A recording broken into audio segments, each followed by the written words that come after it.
Silence है। ये उस तरह से आवाज़ नहीं करता जिस तरह से एनबीए आवाज़ करता है, जैसे इंजीनियरिंग आवाज़ करती है, वो उस तरीके से नहीं है। ये लाइब्रेरी जो है, लाइब्रेरी को ऐसे भी कहा जाता है।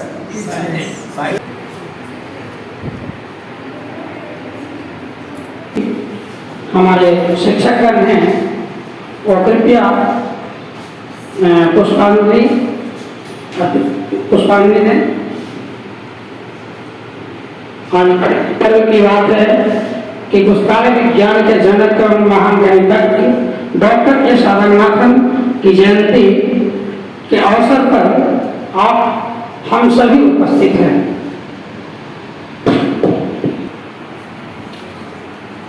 दूर से लेते ना सब लोग देखते कोई तो आपके साथ साथ हम लोगों को भी मार्गदर्शन दें। सर, आपके प्रयास से ही आज जो इस कक्ष में हम लोग बैठे हुए हैं, तो ये संयोग है सर कि कालखंड जो भी हो, जो भी गीता हो, लेकिन आपके आने के बाद भी हमारे संस्थान में रौनक आई है। आप सभी लोग जो ना तालियों के साथ हमारे सर को स्वागत करें। सर, मंच पर आने का हम आग्रह करते हैं। सर,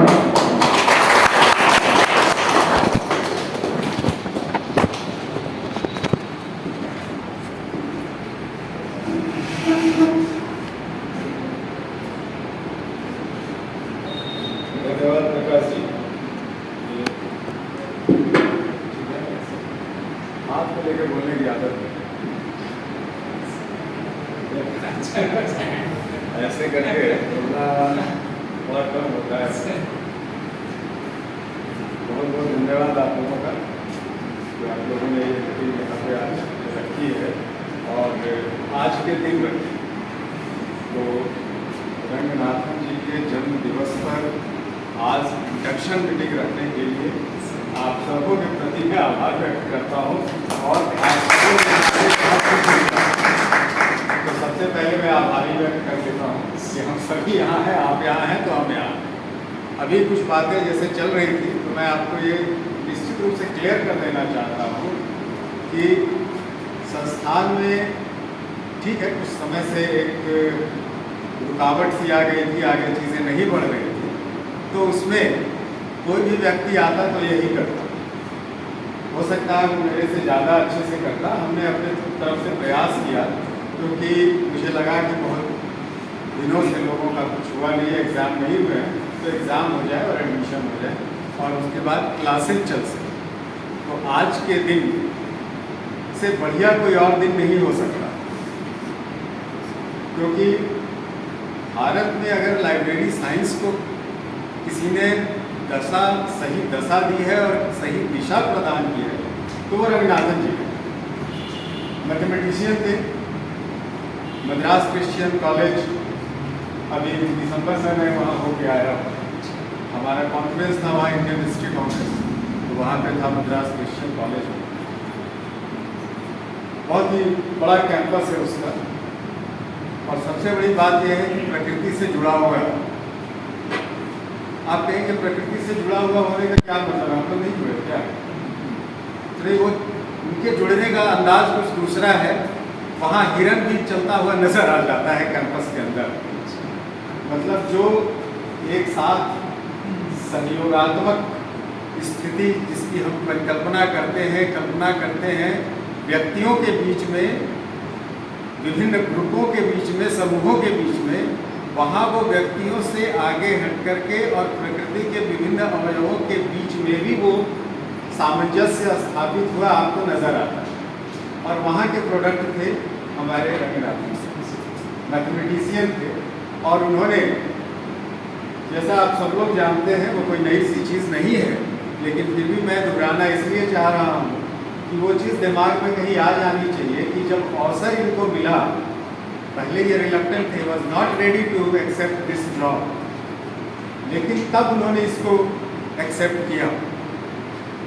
दो चीज़ें होती हैं, एक चीज़ तो वो होती है जो आप शुरू से करना चाहते हो, आपके दिमाग में ये बातें कि हमें ये बनना है या वो बनना है, आप चल रहे हैं।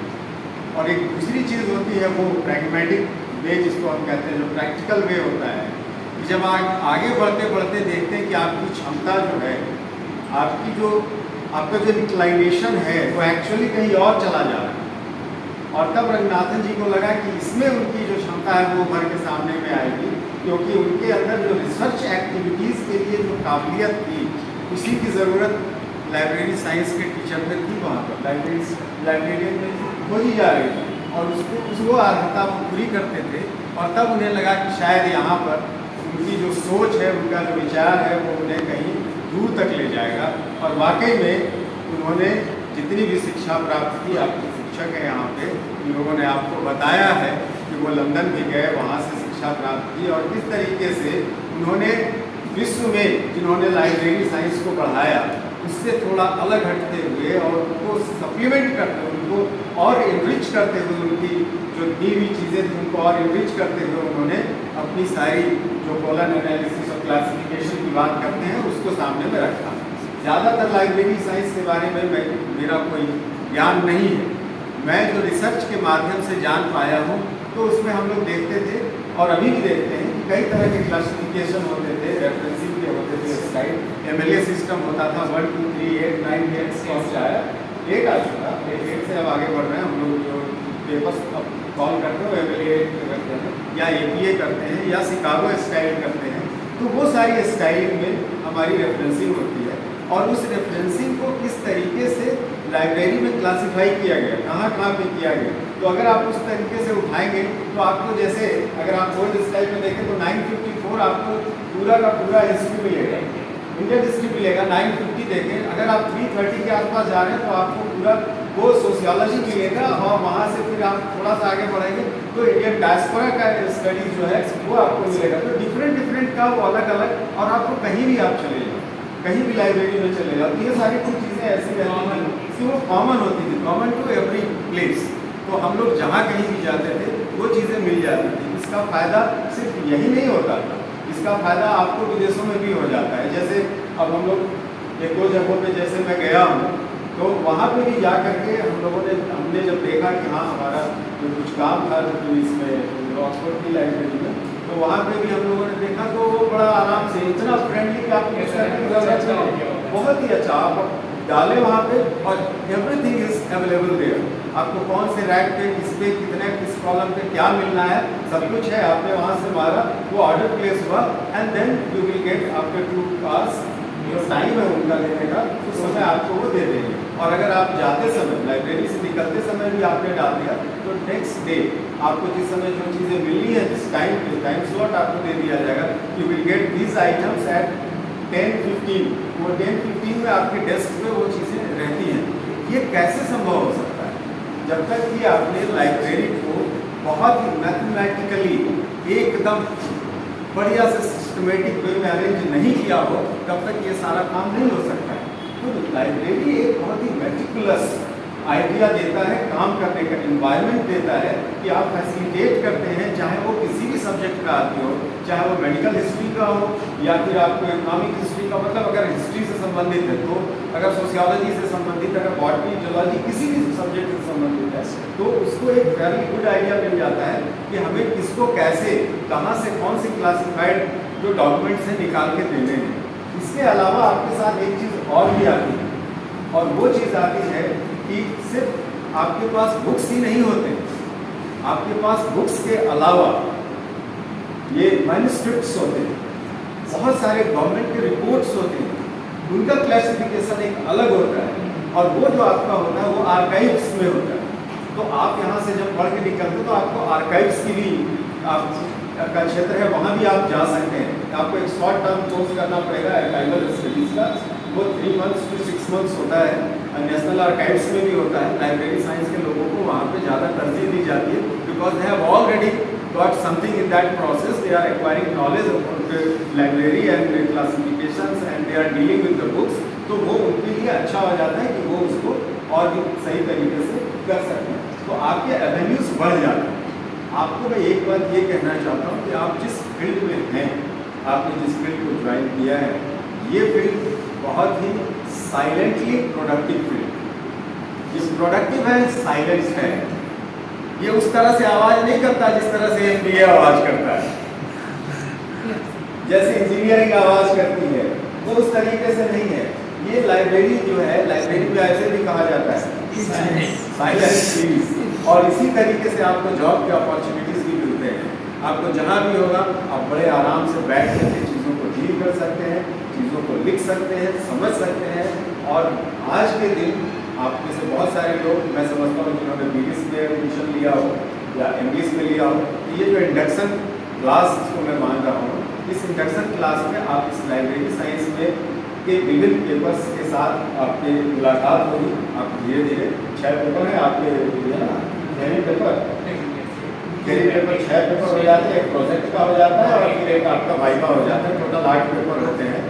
मैं समझता हूँ कि इन चीज़ों को आप ध्यान में रखें कि कैसे हमें चीज़ों को केवल थ्योरी पे नहीं बल्कि प्रोजेक्ट को भी किस तरीके से बनाना है और किस तरीके से फिर आपको वाइवा भी फेस करना है। तो वाइवा जो होगा आपका थ्योरी, देन आप इसको प्रोजेक्ट करेंगे और उसके बाद आप वाइवा की तरफ जाएंगे। अगर आपने सीरियसली इसको किया तो मुझे लगता है कि आप जॉब के वाइवा के लिए भी रेडी हो जाएंगे। तो आपका ये स्कोप जो है, ये जो लाइब्रेरी साइंस का स्ट्रक्चर है, मैं पहले कुछ नहीं जानता था भाई। 2 महीने पहले आया हूँ इधर, इधर 2 मंजिला चढ़ेगा कौन जिसको काम ना हो। तो मैं समझता हूँ कि अगर आप 2 मंजिला चढ़ के आ रहे हैं, इतनी 70 सीढ़ियाँ चढ़ के आ रहे हैं, तो कुछ देर टिकिए, शांति से चीज़ों को समझिए और उसको आत्मसात कीजिए। जो टीचर्स बताते हैं, आपके गुरु हैं, ये हमसे बहुत ज़्यादा जानते हैं लाइब्रेरी साइंस के बारे में। लाइब्रेरी साइंस के बारे में honestly I know very little, उससे ज़्यादा मुझे बहुत कम का ज्ञान है। लेकिन हाँ, इतना ज़रूर है कि लाइब्रेरी में बैठने का मुझे काफ़ी अनुभव रहा। लाइब्रेरी में हम लोगों ने काफ़ी समय वहाँ पे अपना स्पेंड किया है, वो बहुत यूटिलाइज किया है। और कई जगहों की लाइब्रेरी ऐसी भी है जो राउंड को क्लॉक खुली रहती है, कई जगह की लाइब्रेरी 11 बजे 12 बजे तक खुली रहती है रात में। तो इस तरीके से तो हम लोगों को लाइब्रेरी में बैठने की एक आदत थी और वहाँ से बैठ करके काम करने की आदत थी। तो वो किसके बदौलत? तो इनके बदौलत और ऐसे लोगों के बदौलत जिन्होंने लाइब्रेरी साइंस से ट्रेन करके लोगों को इस काबिल बनाया कि वो लाइब्रेरी को मैनेज कर सके और तब कोई बंदा वहाँ जाके बैठ पाता है। अगर हम वहाँ बैठ रहे हैं और हमें चीज़ें नहीं मिल पा रही हैं तो मेरे बैठने का मतलब ही क्या है? कोई भी आदमी तभी बैठेगा ना, तभी रिसर्च कर सकता है ना जब उसको चीज़ें मिलती हैं, प्रोडक्टिव चीज़ें मिलती हैं। तो ये सारी चीज़ें जो मुहैया कराते हैं वो सब आप ही लोग हैं और मैं आप लोगों को अपने दिल से शुभकामनाएं देता हूँ कि आप खूब अच्छा करें। 1 साल का कोर्स है, 1 साल के कोर्स में आपके लाइफ की जो दशा और दिशा है बदलने वाली जो का वाला पाठ्यक्रम बहुत कम है। अगर आपने इसको बढ़िया से किया, बढ़िया से पकड़ करके आगे बढ़े तो निश्चित रूप से आप कहीं और पहुँचेंगे, अपनी जगह पर पहुँचेंगे और एक काम कर पाएंगे। आप लाइब्रेरी में भी काम कर सकते हैं। आपने BLIS किया, MLIS किया, फिर अगर आपने रिसर्च किया तो आप टीचिंग में भी हायर लेवल पे भी जा सकते हैं। तो मेरा यही कहना है आप लोगों को, आज के दिन लक्ष्मीनारायण जी को याद करते हुए, उनका स्मरण करते हुए, श्रद्धा से स्मरण करते हुए, उनको नमन करते हुए और लाइब्रेरी साइंस के टीचर्स को भी नमन करते हुए मैं ये आप लोगों को संदेश देना चाहता हूँ कि आप सब लगन से काम कीजिए। लगन से काम करेंगे कोई भी काम जो है वो अपने अंजाम तक पहुँचेगा। तो आप लगन से काम कीजिए, निश्चित रूप से सफलता आपकी है।